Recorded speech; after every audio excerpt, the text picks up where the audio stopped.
La revue de presse. Bonjour et bienvenue dans votre revue de la presse de ce jeudi 31 mars 2016. Toujours grève dans l'enseignement supérieur, parlons-en avec le Populaire qui titre « L'État se braque contre le SAES, une menace de la part de Mary Teuw Niane, ministre de l'Enseignement supérieur. Serait-il une remède pour les enseignants grévistes ?» En tout cas, le gouvernement a décidé de ne plus suivre le syndicat autonome des enseignants du supérieur dans son jeu de grève interminable qui hypothèque l'avenir des étudiants sénégalais. Ainsi, l'État qui parle d'une enveloppe de 300 milliards pour répondre aux exigences du SAES prendra ses responsabilités et demande à chaque enseignant à faire de même. Responsabilité toujours dans le quotidien qui barre à sa une Mary Teuw Niane son protocole.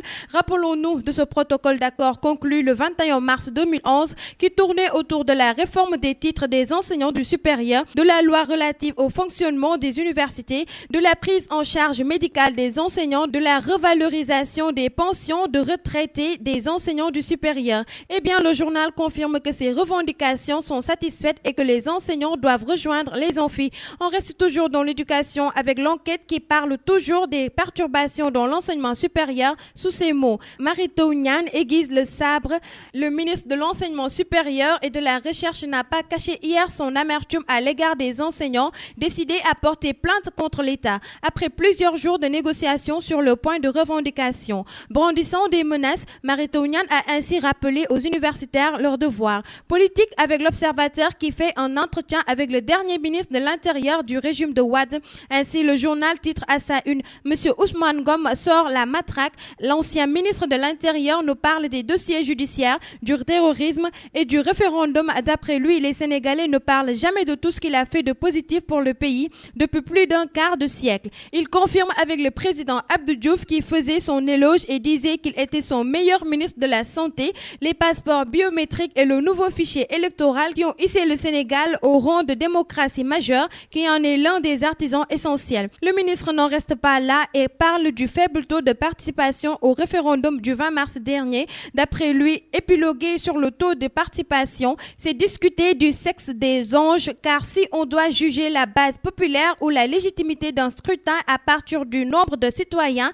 qui se sont déplacés pour aller voter, le référendum de 2016 n'a pas commune mesure avec les précédents. On reste toujours sur le référendum avec l'enquête qui titre « Les 5 sages confirment la victoire du oui ». Maintenant, c'est officiel. Le courant du oui a remporté le scrutin référendaire du 20 mars 2016. Le Conseil constitutionnel a publié hier les résultats définitifs du référendum et a confirmé ceux déjà donnés par la Commission nationale de recensement des votes. Un peu économie avec la Tribune qui nous parle des séries de démissions et barre à sa une la Banque de Dakar en crise. Une des dernières banques sur la place financière de Dakar continue de traverser des remous depuis la démission de deux de ses hauts cadres respectivement Anta Dioum, directrice générale, et Mamadou Seck, PCA. Elle vient de perdre un des administrateurs indépendants de l'Institut, l'Ivoirien Jean-Luc Conan, qui s'en va. Nous apprend Les Afriques. Selon ces derniers, le PDG de Cofina, qui siégeait jusque-là au CA de la BDK, a pris son option de séparer à l'amiable avec les dirigeants de la banque. L'intéressé n'a pas souhaité s'étendre sur la question. Parlons sport avec Stade qui aborde surnom Lion victorieux, un satisfecit en trompe-l'œil pour Cissé. 4 matchs, 4 victoires. Peu de coachs des Lions peuvent se prévaloir d'un tel bilan en éliminatoire de CAN.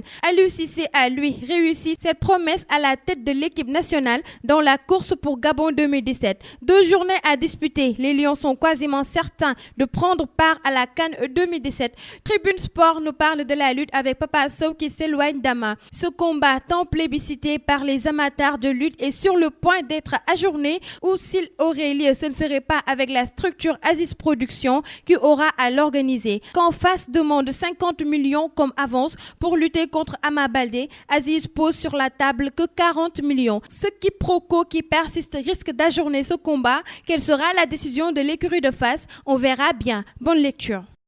La revue de presse.